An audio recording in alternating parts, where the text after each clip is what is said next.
বিএনপির ৪৭তম প্রতিষ্ঠা বার্ষিকী উপলক্ষে কাশিয়ানী উপজেলা বিএনপির আয়োজনে র্যালি ও আলোচনা সভা অনুষ্ঠিত হয়।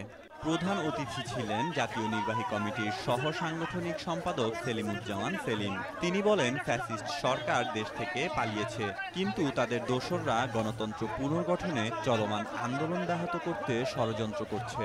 তিনি সামাজিক ও রাজনৈতিক অধিকার হরণের বিষয়েও মন্তব্য করেন। পালিয়ে গেছে, আওয়ামী দুঃশাসন পালিয়ে গেছে, আওয়ামী গুন্ডারা পালিয়ে গেছে, কিন্তু তাদের এখনো অনেক দোসর এদেশে রয়ে গেছে। বন্ধুরা আমার, সভায় কাশিয়ানী উপজেলা বিএনপির সভাপতি গোলাম মোস্তফা মোল্লার সভাপতিত্বে যুগ্ম সাধারণ সম্পাদক হিরো মৃধার সঞ্চালনায় সিনিয়র সহসভাপতি, ছাত্র ও যুবদল, স্বেচ্ছাসেবক দলের নেতারা উপস্থিত ছিলেন।